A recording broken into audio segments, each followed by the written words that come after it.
let's start, I would say. Mm-hmm. Good evening. Hello. Good afternoon. It's a lovely summer afternoon here in Ljubljana. It's summer. Oh, it looks like it. Feels like it. No. It's the head of winter, cold, but one of the first sunny weeks where I get to work in normal hours without being in darkness. Oh. What's going on in your life? Lots of things. Thinking of buying this apartment that we're renting now. Lots of changes in the teams that I'm coaching. Growing old. Just had my birthday a few weeks ago. Kids are doing well. How old are you? I'm 37. Yeah, you become old when you are Ah. 14. No, you're pretty youngster. How are you, Adrian? Old. Older than today? you. How are you today? Actually, I'm not feeling that old. I think I'm fitter than ever before. I even did a workout right before that session. Yeah. Proud of it. I actually You said you had a lot of meetings today.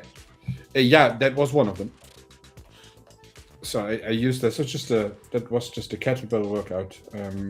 I need to go outside for my run. Still, I will do that later on, and that helps actually quite a lot when you are a person who is doing a lot with tech, a lot of software engineering, mentoring, coaching, these kind of things. To sort out your thoughts.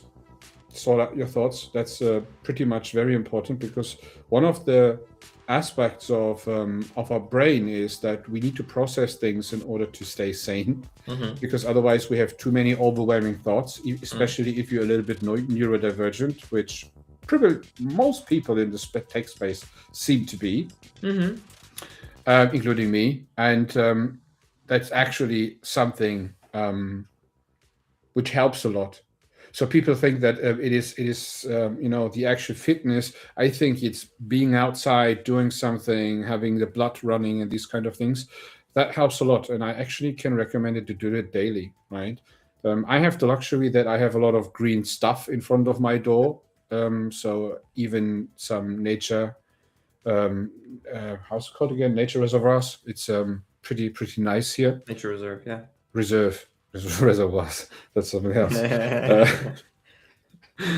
But yeah, a bunch of nature swimming in a goop. Yeah. Sometimes I just got a call from a buddy, a mentee buddy, who asked if we can have a session in half an hour, because I'm doing that normally on my run, but we are streaming today. That is actually a kind of cool thing, to use just my little Galaxy Buds. I'm an Android user. I'm not an Apple user when it comes to phones. And it works very well. So I do while I'm running, while I'm walking, depends on the type of exercise I do. I tend to have 1.5 hour of time and talking with people. So that is a good test if you, first of all, are fit enough to do that. And while you're doing that, the thoughts are much more sorted than they would be if you would just have that as a meeting in between two others. And this is a recommendation I can give. Reflecting with other people while you are doing exercises, that works much better than actually here at the desk. Right. When I started coaching, I used to do it like after work, and it was just open-ended conversations that took way too long. So what I used to do is I used to do it on my phone while I was out for a walk. Usually going up this hill over there, or the castle here on the other side, or walking through the city, because it just helped me be like, to me, I could be doing that for like 3 hours, but then I wouldn't be sitting at the desk and like staring at the screen for 3 hours, but I could just listen to somebody and have a conversation. It was a good way to start to get into the space. I still do that, so I'm doing that for quite a while, and I think that you get quite a deep connection if you meet with people spontaneously. So I think that you have the typical mentoring, coaching. We have a session Friday, 3 p.m., something like that, regularly. That's okay. That's good. But it's much nicer if someone says, "Hey, can we have a talk right now?" He says, "Yeah, okay, let's have a talk." Right? If you are fine with the conditions and the frame still, right, then it does make sense, because that is how coaching was meant to be in sports and these kind of things. That in the moment you need help, you have a conversation, right, and not just in 1 week. And that's something I really can recommend for people doing that. And technically, I have this is my running bag, actually. That's my running bag. I have that on my chest. And inside there, I have my microphone, my Holyland. That's an interesting one if someone is interested in. That is 2 microphones and a USB adapter, which works very well with that one here. It's an adapter here as well. There's a receiver and my GoPro. So that is something where, first of all, after every session, I actually sit down somewhere and record a video. That's when I record videos outside. And that is when everything is fresh, and it helps a lot. So most of my videos are actually anonymized reflections of a session I just had or of the day. That's quite interesting as well. So that's a little bit of an X course. So we wanted to talk about developer experience. I suggested that topic. So one of the teams that I'm coaching, we use DX, the platform DX. It's getdx.app, and we just had a snapshot recently. So we were comparing. We are comparing all of the important qualitative and quantitative metrics compared to the last quarter, and it was interesting to see them perform really well. And the reason I figured it would be interesting to bring up is because the mission, or let's say the initiative underneath the OKRs and the main product work, were trunk-based development. So the team really wanted to go deep into trunk-based development. And now we realized very early on that we're headed the right direction. There were some growing pains, obviously there always are, but now we also got solid data to back it up. And I figured we could talk about that. Can you explain a little bit first of all, I don't find the platform. I never heard of it. Can you please give me upfront the platform? I just want to take a look at it. Yeah, so it's getdx.com. So if you're subscribed to DX, the newsletter on Substack, Abhinoda, he's one of the researchers. It is Abhinoda's platform. Yes. So this would be the primary developer experience platform to use in 2026, in my opinion. Cool. So what you actually get there? Because I was following him for quite a while, several years ago. He was doing a lot of things with other people on LinkedIn and Substack. I lost it a little bit. He doesn't really appear in my feed anymore. So maybe I need to change something about that. But what is the current standard? So what do you try to achieve? What KPIs do you try to get? And how is a team is actually, taking ownership in that one? Because in my opinion, developer experience should be a little bit in the ownership of the developers themselves. So that's what so the platform is. Now, the way I use it, I don't know how an enterprise would use it, right? With hundreds and 200s of people, I'm usually using it with dozens of people. So we're probably using a very small subset of features. And I can't tell if that is the primary use case for it, but it was very useful for our use case. Now it's super expensive for its use case, so it's always a hit and miss regarding that. You got acquired. Hello, Kaloyan. Who bought the ADX? Carlo is always it got acquired by Atlassian. Of course it did. Oh no. Is Abhinoda now a basically an Atlassian person, or just bought out of the story? So that's why it's expensive if you're not using Jira. Now it makes sense. Is it really like that? Anyway, I don't want to badmouth it publicly. Let's talk about the good stuff. So the good stuff is the way I've been using GTX on Teams so far is trying to get together qualitative and quantitative metrics. Now, what that usually means is that we're trying to get together the boring stuff from GitOps, so the DORA metrics, the deployment frequencies, the pull requests, and the commits, the failures, uptime, and cross-reference that with team setup, team, individuals, departments, initiatives, and then also have some markers. For example, how much AI does this team use? Does this team follow trunk-based development or not?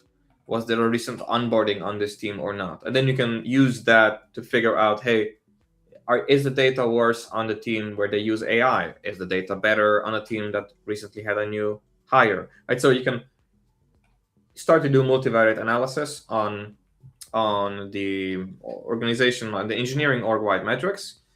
But the key detail is that it also includes surveys, so qualitative data from the engineers, to ask them how they feel about working in the environment, how they feel developments are going, how they feel what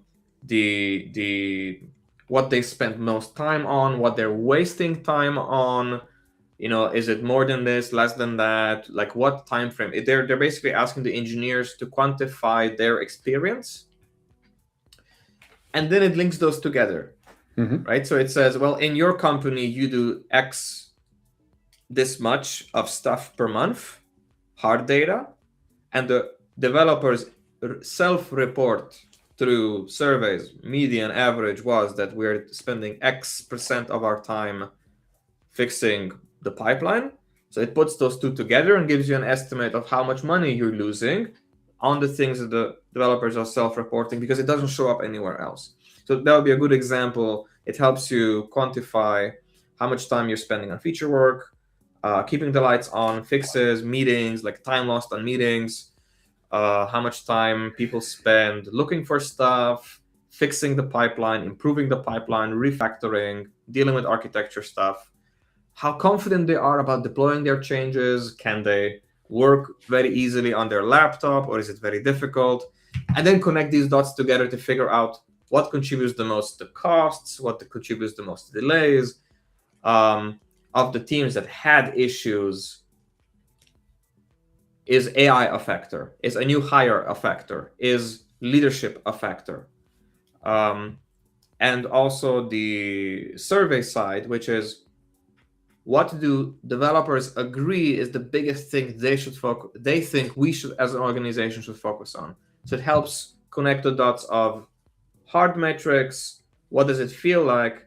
What do the developers think we should work on? And does it make sense for the business? And it's very easy to find the overlap of what do we want? What do they want? What makes sense? How much does it cost? How much money does it save? And it really makes it makes it easy to find the biggest ROI for initiatives, improvements, training, etc.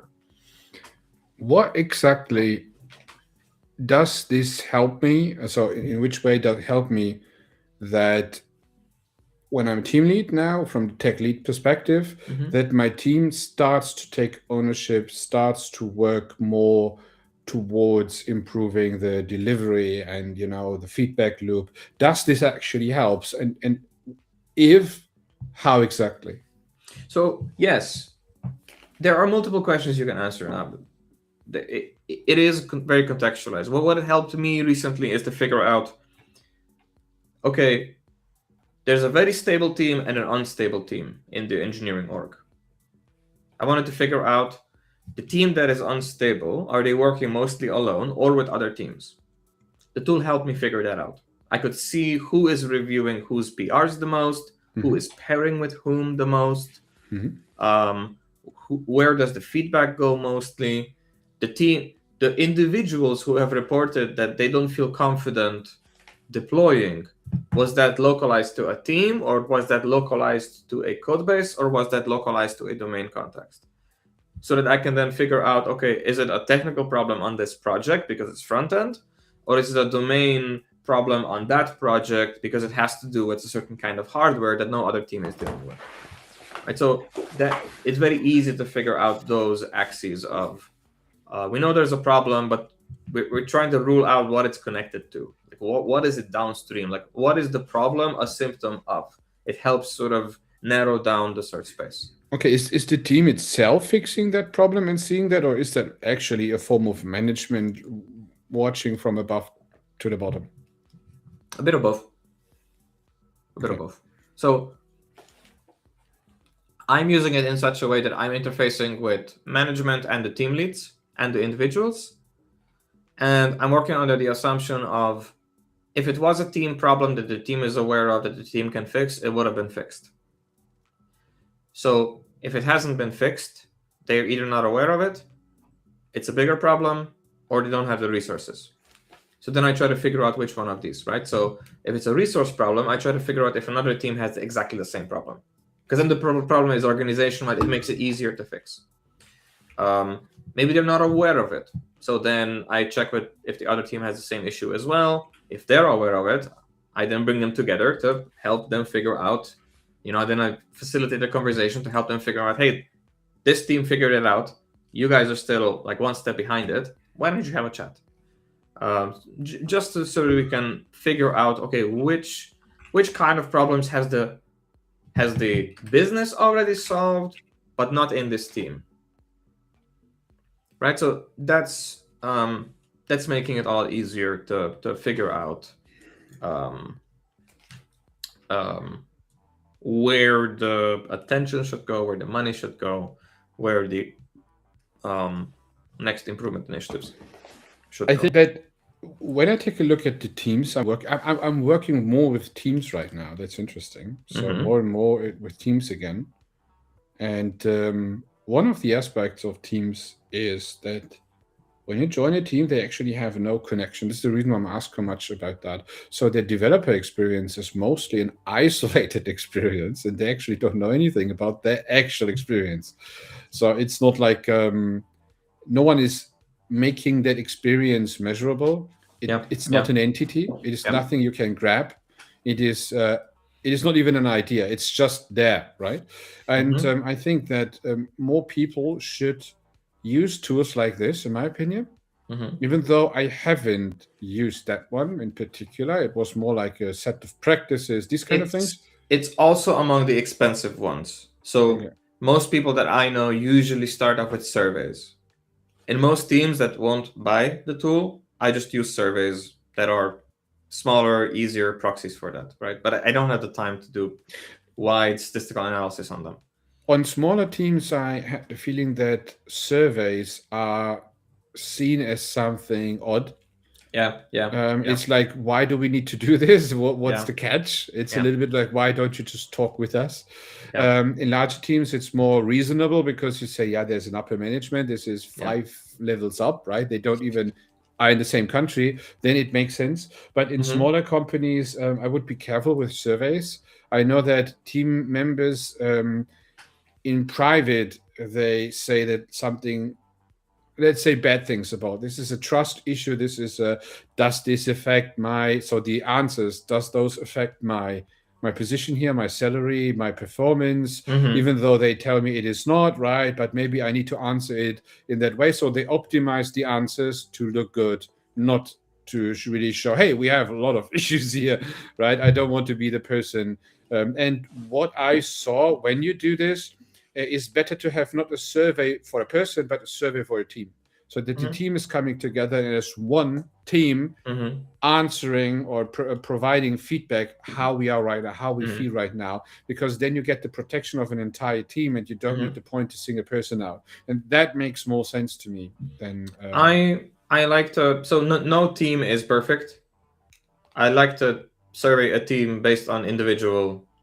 because if what you're saying is true, then 4 people will give the same answers to every question, and I would still like to see that. They shall give an answer like where we are right now, how it feels, how we should work, right? So it's a little bit like a reflection, like an acceptance and adoption, right? I'm not talking about that. I'm talking about the individual aspect. Like I would still direct a survey to individuals in a team. I've had very good experiences with surveys.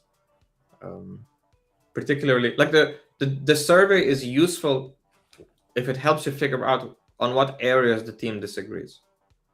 And in my experience, they usually don't voice that in meetings. Meetings, but you can get the, as a coach, as a mentor, you can speak with people, right? Yeah, but even then, it's very difficult to get objectively useful answers. I found the best results for qualitative feedback like this is to ask them to fill out a few questions. That's the best way, because there is still that level of trust that they have in the process when they're filling out something, opposed to just answering somebody. Like, if they can see my face when they're answering, even that is too much bias for a lot of questions. I think I'm thinking differently there, because I'm more of a mentor-fellow person.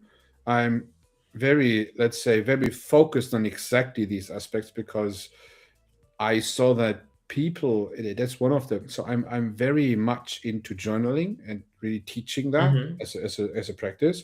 And I see that as soon as someone is writing something down which is supposed to read by someone else, it is not the truth.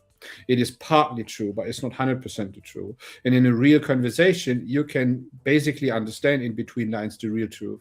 So you can combine both, of course. You can have a survey and then talk about that. Yeah, that's best. But I would, if I only have one thing, I would go for the conversation. I would be there with people. No, I would definitely, like, if I didn't have the data, I would definitely not waste time on the conversation. Like, it's useful to have the conversation if it's only once, but if I'm going to be working with a team for 6 months or a year, I want both. Like, to me, compromising on one just because somebody finds surveys annoying would be below the standard. It's like, I'm not going to do TDD because I don't like it. Like, that kind of, like, I'm not going to fill out the survey. I don't like surveys. No, it's just, we're professionals here. If it's going to impact if it's going to impact the like how fulfilling and respectful and supportive the environment is in which the developers are working, we should take it very seriously. So yes, the conversation and the survey. That would be my sort of best standard that I can set. Of course, sometimes the surveys are premature because the team is not a team, or the team is too chaotic, and then because every time I ask CTOs, for example, when they get back their surveys about whatever, there are a lot of surveys, and I ask the CTO, "Do you trust the surveys?" And they say, "No, I actually don't trust them, because it is not what I then talk." So in meetings, but that's why it's so important to analyze the surveys. That's why it's so important to analyze the surveys, right? So the survey has to contain information that is easy to measure with objective ground truth. Because you also want to, for example, let's say there's a psychological safety issue, right? And that they know that they know, the developers know that they cannot trust the leader. If the servers then contain things that are easy to measure, if those are off as well, then it's a clear sign that the survey is not reliable, because the people did not reliably trust that the trust was missing. And that's something we can measure. So it's very useful for that, right? So if the entire group is unanimously lying in a way that protects face, because they know who will read the survey, that is also useful information. And in a large enough sample. So that's not root cause; it's symptom. Yeah, so that's a symptom. So the point is, if I do the survey, the data might be useless, but because the data is useless, it might show me that there's actually a trust issue within the team. And then that is what we're working on, right? So if I can't find any meaningful truth in the survey, then maybe they're not feeling comfortable even talking about anything, knowing that the leader will see this. And then that's what we start working on, right? Because in a lot of teams, this is the issue. Yeah, but so I haven't made any progress with that kind, actually. So the progress when I do that, is always Yeah, but you're the in business person. leader. So if there was this No, issue, you would be the cause. not So in my company. I'm not talking about that. I'm talking that with as a fellow in other companies. Mhm. And what I use is PKMS actually. So that is basically I'm using Toolstab to create a database which is powered by Claude Code. Yep. Right. And so I have basically developed myself a system where I can track behavioral changes through transcripts, can track Sure. behavioral changes. Like a behavior log. Exactly. What Habit I builder. personally curate in that Yes. moment, these Yes. kind of things. Yes. So I have a pretty good overview of how people evolve in situations over time, what other people say about this person. So cross references, these kind of things. And that helps much, much, much, much, much, much more than any survey. So because I don't believe in I make a survey, I know next week what actually happens. So I need anyway a range from 1 to 3 months, 1 month at least, to get a rough idea of what's actually going on. After 3 months doing that, it's basically nothing else than self-reflection on a team scale. Right? Yeah. That is the absolute best, in my opinion, but it requires that you have a system which works for you. And that requires that you have access to every person, which means that it doesn't work if the team lead is only doing that for you. It doesn't really work. Yeah, it doesn't. Then it makes more sense. But if you are sitting next to the people, or not sitting next to the people, but if you can get, let's say, into conversations with the people, honest conversations, and saying that I'm the fellow here, so in your case, the coach, right? Which is pretty much similar in that moment. You can talk with me. I'm not part of the management, right? That the level of trust needs to be there. I think that's important, and I think that helps people like us talking in public about that. That this is part of the virtue we do. So, I personally, when I say this is not going to management, it won't go to management. Yep. I would even basically quit the contract if I would be forced to do that. Or try to force to do that, because that is something I believe in. You can only do this because there's a certain overlap, like a psychiatrist, at least to some degree, right? It's a bit more complicated than that in my experience. Right? So it's a bit more complicated than that in my experience. Explain. But that's interesting. I will explain just to wrap up you mentioned here you're using PKMS. So it's a personal, personal KPIs, basically. It's a habit builder log, journal. I'm using surveys. I think that it can both be true that for your client that you're coaching, for whom you're a fellow, that works best. And for the teams that I'm using, that surveys and other tools you work best. I think both things can be true. It is very contextualized. It is very culture dependent. There are teams that are just allergic to surveys. There are teams that are allergic to project management tools. When you have teams allergic to talking to other people, you have a severe problem. That's the most severe problem. And that is also possible. So so we can talk more about that. Also, guys in the chat, I'm watching Substack. If you have any questions, please chime in. And Kaloyan, you're with us on LinkedIn. Hello. I think my Substack crashed. Let me just open it up real quick. I lost my Substack. I can give you the link here in chat. No, I was on it, but it's chat froze. Anyway, I am watching. Okay. It's sometimes a bit quiet on Substack. It isn't frozen. It's not broken. It's just nothing in there. It feels good, isn't it? Like, oh, the chat was frozen. It was broken. Yeah, you mean nobody's there? Yeah. So actually, I had yesterday in the stream, I had actually a problem. So I was streaming from OBS and it was not transmitting basically to LinkedIn, but to anything else. Oh, it sucks. And the interesting part, it was transmitting, but I saw it 1 hour later. Oh, man. So I basically quit it and I restarted and I created twice as many posts as possible just for that one. It was really annoying, but it was working just with a delay. Sometimes streaming is hard.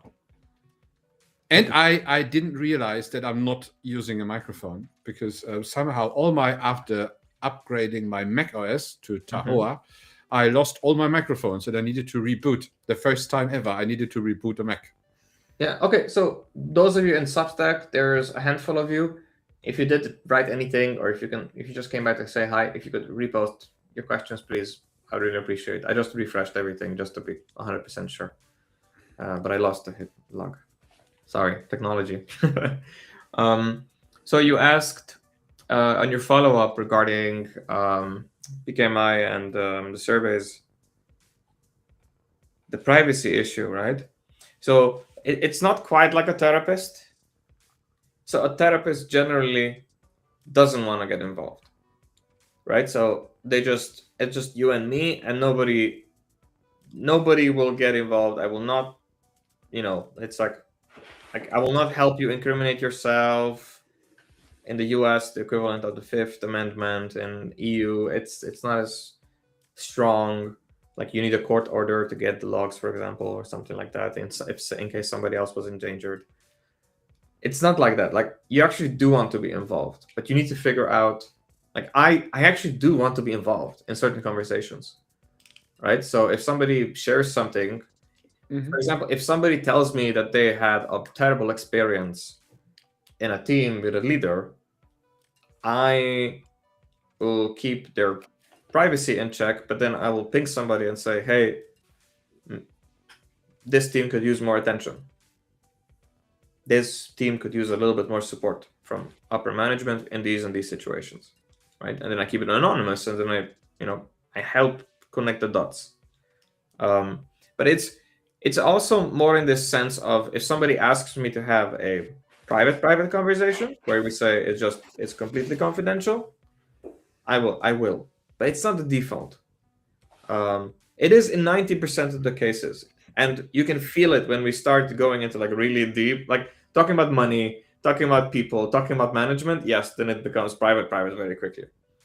But in most cases, teams actually do want to chat, and it's very helpful to help surface what falls through the cracks. Right. So, for example, there's also a lot of situations where two people they are very strict with each other publicly, but then speak highly of each other behind each other's back privately. Right? Where it's like it's the opposite of what you would expect, where they find it difficult to give praise publicly, but have no problem giving harsh feedback because they have like that kind of chemistry. And it helps to know what's going on behind the scenes to actually help them connect and sort of heal that relationship, because it's like so simple to sort of then build then something beautiful. Yeah, this is what I mean by that.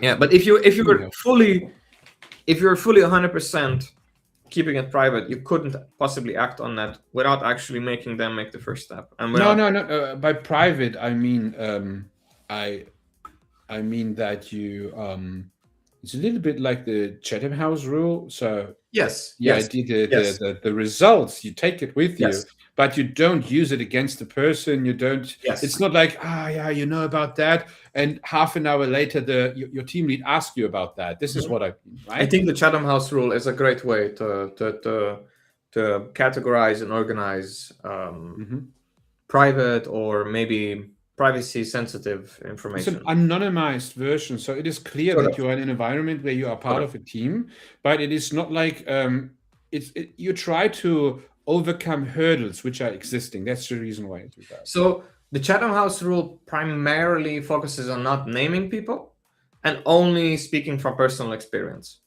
And what I also like to add here is that if the person has made some information public for the company within the company's context, then that is fair game. As long as that is public knowledge. You can even ask the person. So if you can ask a person, I would like to speak with someone else about it. Is it okay for you? Shall we talk together? So shall I schedule a meeting with us three so we can discuss that? I have a lot of those conversations of, hey, I heard something about this, which is exactly what we talked about. Can I connect the dots, or do you want to do it? Like, can I share it with them? Do you want to do it? I think they would be very amenable to this kind of conversation with you. And I'm also involved, for example, to give our viewers a little bit more context. Oftentimes, I'm also coaching both sides of the table when we have performance reviews and I'm coaching the engineers of how to present them the best, how to present themselves the best, and how to ask for a raise, while I'm also coaching the leader about how to do that fairly, how to do that in a way that makes sense for everybody, how to make that in a way that leaves potential on the table, or that it doesn't demotivate somebody. Or sometimes we have conversations about a team lead says, hey, I need more hands on this team, but if I add one more person, the team will split, because it will just naturally split into two squads. How do I navigate that? Right? And that is very complex, because you don't know whether you can afford the domain splitting as well. If it, Conway's law, it will follow, then there might be some coordination complexity there. Then you need to hire another manager to oversee the two leads. Complicated. Like you don't want it to. You want to keep it lean as long as possible. So those conversations can be very complex to navigate. Or maybe, there's this problem of, hey, we're doing 4 projects and all of them require one subject matter expert to interface across all of them. How do we coordinate their time, their resources? And then you have to make compromises. Then you have to say, well, okay, you want your best person to be on all 4. That's not going to happen. So where is the best person best used? Or where is the harm the lowest, right? Where is the harm of not having the best person the highest? And maybe we should minimize that cost first and then just build up that knowledge around that person, right? So there are multiple ways of doing triage like this. And a lot of CTOs, a lot of business owners they don't really have anybody in the company that they would trust to have this conversation. So fellows and coaches are really handy for this kind of situations. I think one of the issues there is that teams are not really teams. Yeah. So not in the sense of a sport that we have a common mission. We need to work as one, right? Yeah, they're not permanent teams. Like even football teams are not teams permanently. They are teams for one season, right? So you have a lineup, and that lineup is static for a team. So you have the team, right? So you can say Manchester United, which is a public company. But then you have that is the team, the brand, the organization. But then you have a lineup. And then within that lineup, there actually might be a primary team and a secondary lineup. And what's really important is the particular people at the particular time and the shape of the team. Now, luckily, the sport itself forces a shape of the team. It requires X amount of people, X amount of reserves, X amount of goalkeepers. Because still, you want to de-risk a very important match because it's televised. You want them to have a little bit of extra people just to keep the match going, so they don't have to cancel it. But in software, there are, I like using Dan North's analogy about, developer experience also has to do with what you're building. So Dan North used this analogy that the work itself has a shape, and that we get the best we get the best outcomes when we figure out how to align the shapes of our teams to the shapes of the work that we want to do, or to the shapes of the solution spaces we're exploring, so that you're connecting the outcomes, and those require a certain shape to remain stable, or to have high enough quality feedback loops or short enough feedback loops. So that means that you can have a team of 5 for a year, and a team of 2 for 3 weeks, and a team of 4 for a month, and then you split it up, and then you merge it differently, and then you split it up again, and you merge it with that big one, right? So the timelines can be different, the sizes can be different, the interfacing can be different. One can be above another team and consuming them like a platform, or they can be aligned with 2 different teams and they're moving in parallel and then stopping and coordinating, and then moving in parallel and then stopping and coordinating. These are all fairly complex things. And then you have people going on vacation and getting sick, having a stroke, getting hit by a bus, quitting, somebody joining. These are all complicated. Like it's a very moving. Even with 10, 15 people, you got your work cut out for you. It is complex enough to require all of these kinds of risk assessments, even just baseline risk assessment of, is everybody in the same time zone? Okay, what if we're not? Do we want to grow an organization like that? Yeah. So, in my opinion, and an opinion about experience, teams work best if they decide with whom they work with. So I prefer a system where sub teams Cool. manage themselves dynamically. So you have, for example, a team of 5 to 15 people that max. So just Malcolm Gladwell's No, 15 is quite. number. It's a That's not one team. Yeah. That's a team in like in a sports team, Yeah. right? And you have sub teams like the defenders, like the offense, and these kind of things. I like the energy a lot. It's great. No, it's great. It's absolutely great. So you have different people in the team do different things. Yeah. And you have specialized people, so people can do specific things better. Yeah. And they shall decide when they team up with whom to do what. That is like passing the ball. Yeah. You don't know You what love this happens analogy. next week. I love it because it's easy to explain. Analogies are important for people who don't have any clue. So I'm not expecting to coach someone like you in the team, because you already did that for years and years, right? So the person sitting next or in front of you is a person who doesn't know why things don't. And they don't know the jargon, right? Exactly. They were just developers themselves a year ago, and now they are supposed to lead 15 people, and they fail. When they fail, they stuck. They dilemmas and stalled, these kind of things. Then you need to start with analogies. Like people, if you are in a team, typical agency-driven team, right? You have one person is doing one ticket based on one backlog, which is prepared for that person, right?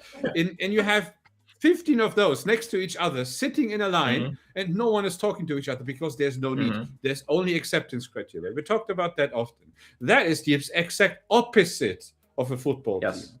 It's like you have chess players sitting next to each other in different matches, and not the football. I wouldn't go there. In chess, that is normal. Like amateur tournaments look like that when they play against a grandmaster. It is normal, but it's not a team. So you shouldn't act like chess players who are competitors. You should act like one team following one shared mission, the shape you mentioned. That's towards football. So it's like we're switching now from kitchen analogies to sports. I'm sorry, Kaloyan. We didn't do. We need a restaurant analogy here.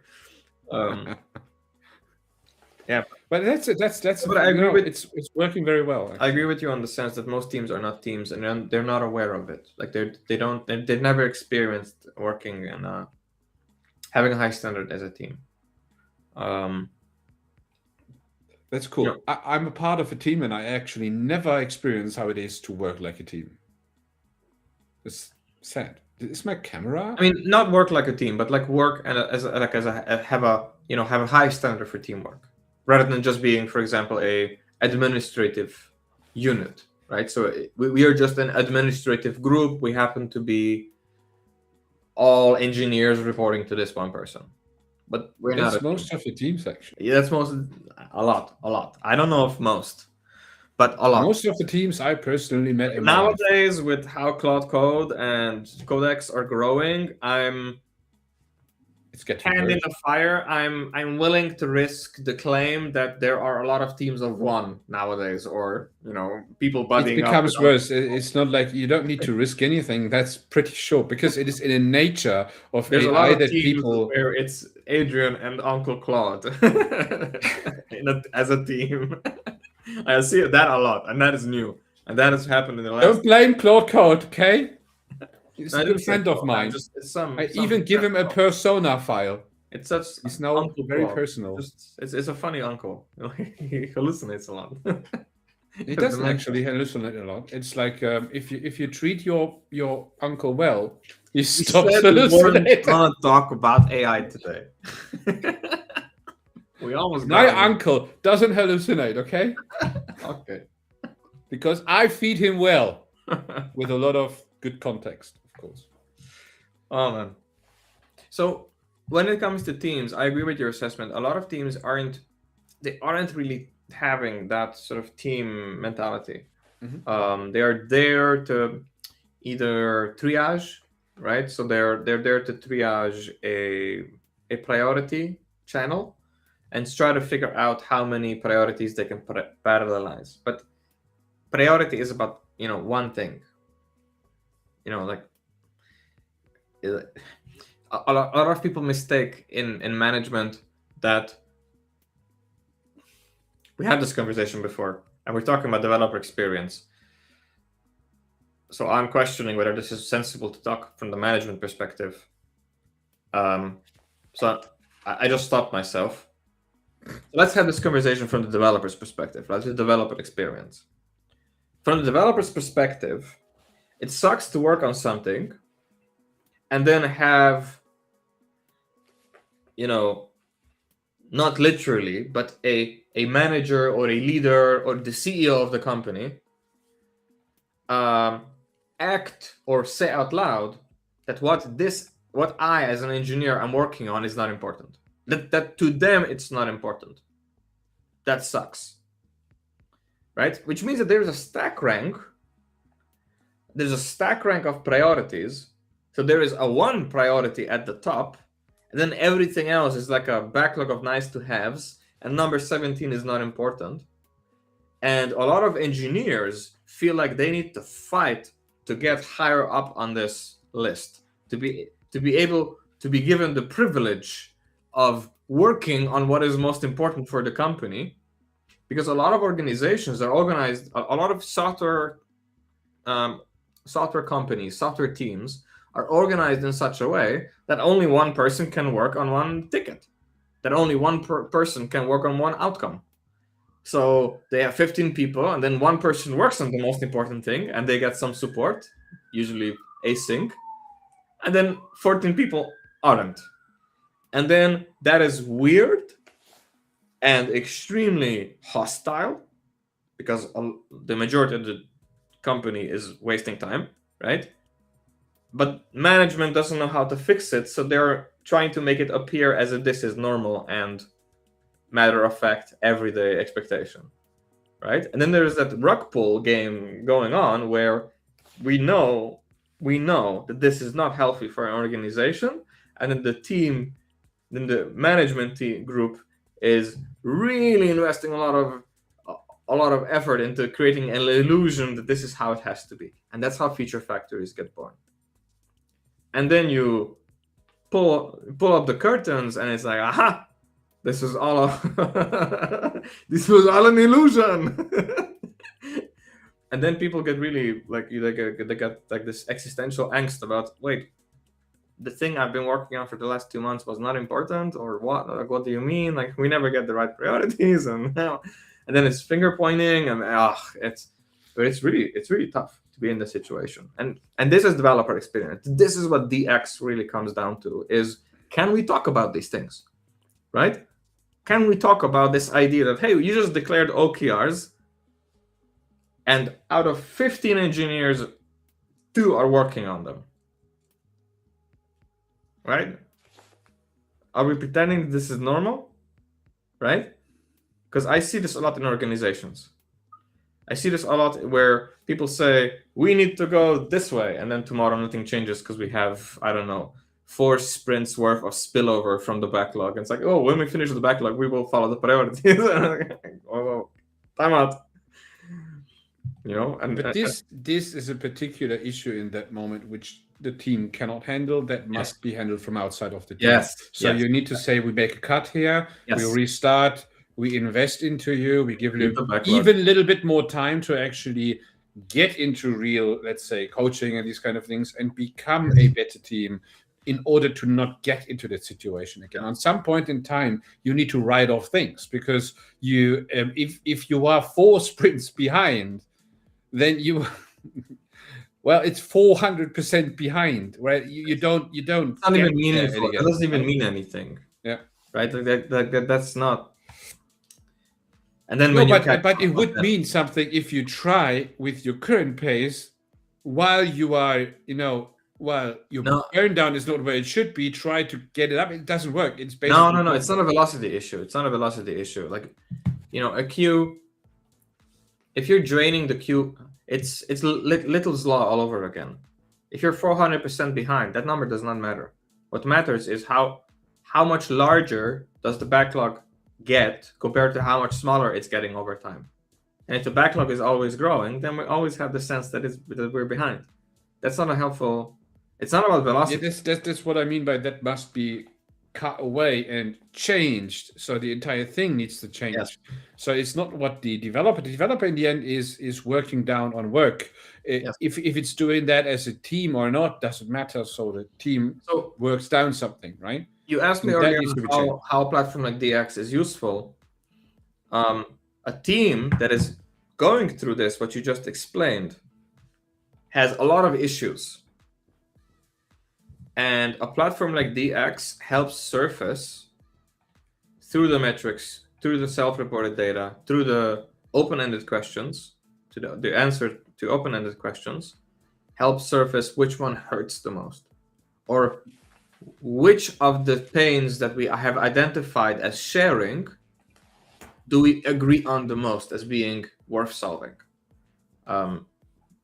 Getting consensus on that for the team is amazing, because you can even look at it from Brian Finster, and we're setting up a call with Brian ASAP.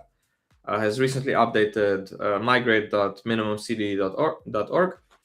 And we know from our work as coaches and from Brian's work doing research and leading improvement initiatives on software delivery orgs is there can be a lot of reasons why a organization, a team is not continuously delivering, is not continuously improving, is not continuously integrating. A lot of reasons, right? So all of the teams that are doing continuous delivery well, they are mostly the same. They're mostly the same. The teams that think that they cannot, that they must have long-lived feature branches, that they must have 2-hour sprint plannings, that they must have a large backlog, that they need a Kanban board with 7 columns, that they need, 7 Claude agents, right? Like all of these teams that cannot do continuous delivery and have struggled with adopting continuous delivery for months or years, they are uniquely dysfunctional. They have any number of combinations of 40 different issues. They might not know how to use feature flags. They might not get consensus on delivery order. They might be too far away from the customer. They might not even know who the customer is. Maybe the features are serving multiple different kinds of customers at the same time. Maybe the skills aren't where they're supposed to be. Maybe the tenure of a developer is shorter than the architectural lifetime, right? So when you build something, you leave the team before you actually see the consequences of your architecture decision. That's the worst, actually. Right? And if you're stuck in that kind of loop that every architect doesn't get to outlive, the architecture they're building, then they change the architecture while they're not even done yet, because they don't dislike the architecture. Not that they change the architecture, that they change the architect. That the architect, stays at the company for 1.5 years for a system that requires 3 or 4 years of stability, and you keep changing them, you never get stable because you're catching up with what the old architect was doing, disagreeing, throwing it away. Yeah, but this is what I mean. This is like, that's a little bit like a design philosophy thing behind that one. That's dangerous. You should keep the people, right? Or maybe you should not have the. I dislike it anyway that the architect is a singularity rule. It's like a role. It's like you shouldn't have it as a singleton. It's more like a. Luckily, it should be part of a team's effort to make architecture decisions. I've seen. I don't think I've seen an architect in the recent years.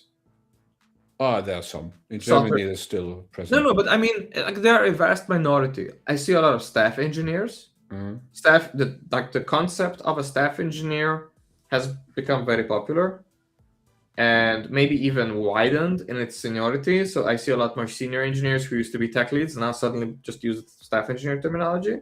I've seen that, and I've seen a lot less architects in the industry. But you see or haven't seen?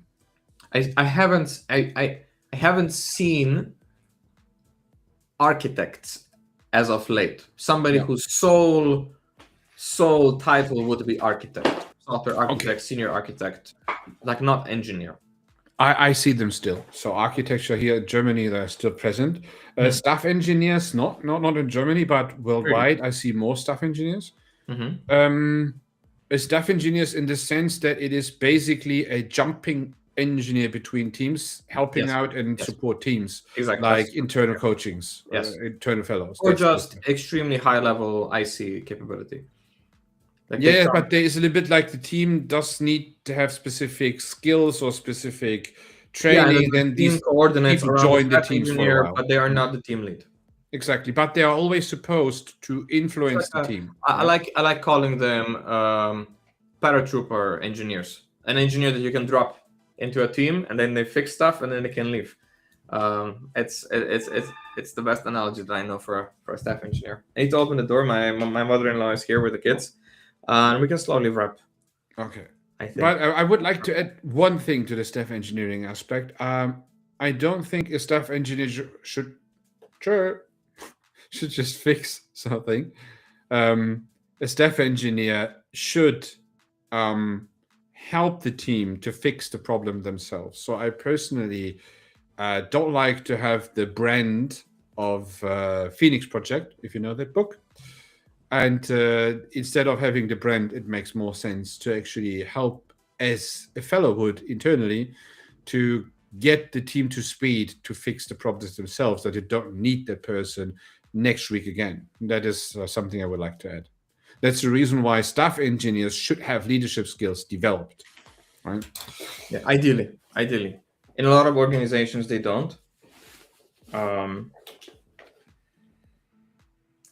More and more often lately, I've seen staff engineers, especially with AI tools, I see staff engineers becoming those people who are extremely efficient as long as they work alone.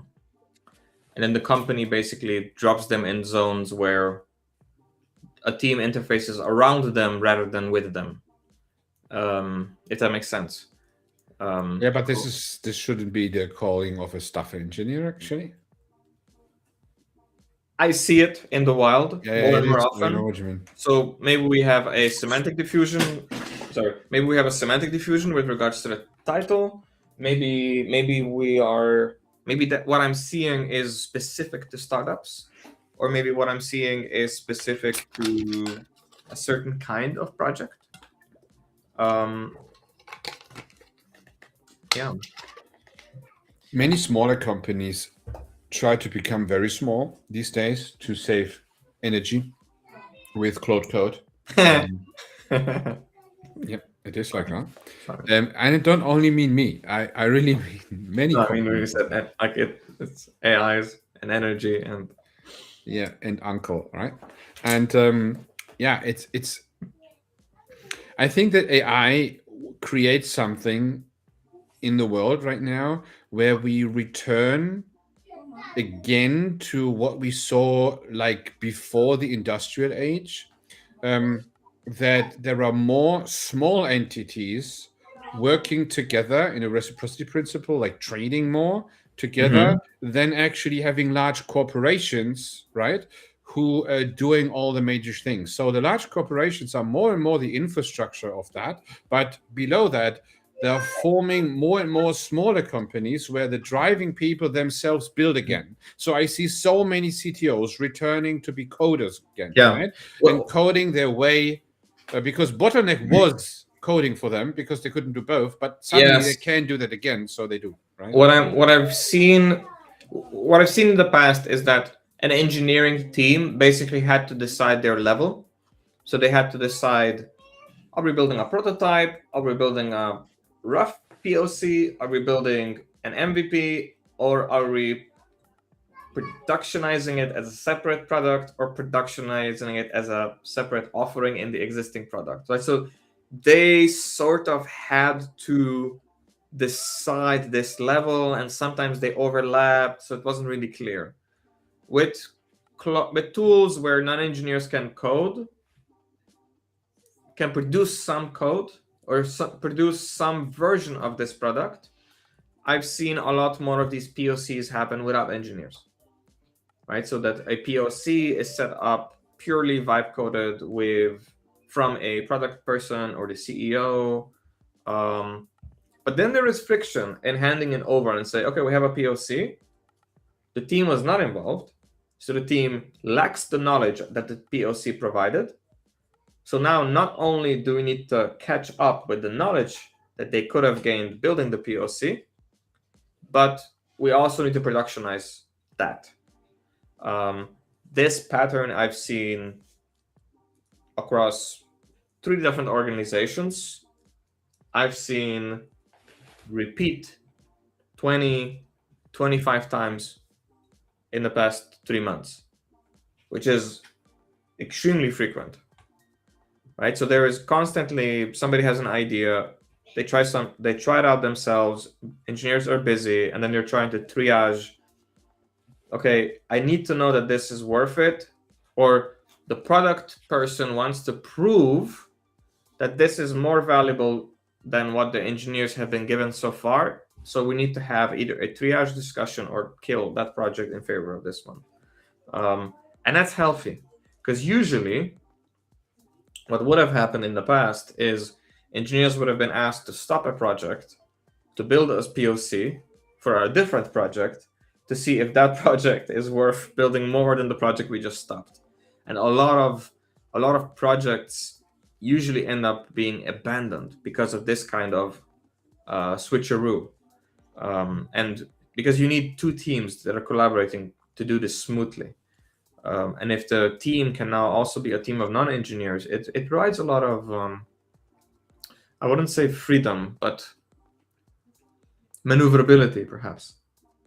There's a lot more, right? So it isn't that goalkeeper problem anymore, when we just have one goalkeeper, but we can have the soccer team organize into smaller scrims, and then they can scrim with each other, and the goalkeeper can be anybody. But then when we make the scrim as bigger and bigger and bigger and get it closer to the primary lineup, the selection narrows. And that's what I've been seeing a lot in, and I think it's healthy. It's healthy for developer experience. It's healthy for building expectations between the organization. Because the worst thing would have been if the engineers do the POC themselves and they show it's not possible to build something, and then the business people don't believe them because they weren't involved in the experiment, right? So they don't trust the data that's coming from the engineer. So they're like, no, try it differently. He did it wrong. It is possible, but you're doing it wrong, right? So at least, I'm now finding it easier to have these conversations with CEOs or non-engineering product leaders where they want to do an experiment, and I ask them, just get some coaching, get some help, have an engineer support you, vibe code something, and try to prove that we shouldn't kill your project. And because this is so high stakes, you won't believe the data unless you saw how it was produced, under what conditions, what you were testing, what were the framing of the experiment. So do it yourself, right? Do it with the person you trust the most. And then you can decide whether you want to productionize that based on your own findings without having to rely on somebody's subjective opinion. And that has been really powerful. Like seeing that kind of transformation in leaders, in business owners, in senior management, it helped really level the playing field and get them closer to the sausage factory. It got them really closer to that, the first principles of what it is we're building. And just how much experimentation and feedback and product analysis is necessary to really justify engineering spend. Good. Then let's wrap up. Important notifications. I am absent next week. I'm having an in-person workshop here in Ljubljana. You can cancel the workshop to any time and return to stream. It's no problem. No, but it's like just after the stream. So I need to leave just before we would end the stream to arrive there on time. And it's just the perfect storm of either way, it won't help. So there's that. So if you're here from Ljubljana, I can share with you the linky link. If you're in Substack, if you're on Substack, but I'm not sure how many of our Substack crew are from Slovenia. That would be interesting to see. What I can share. So that's that. I'm absent next week. I'll share the link in a moment.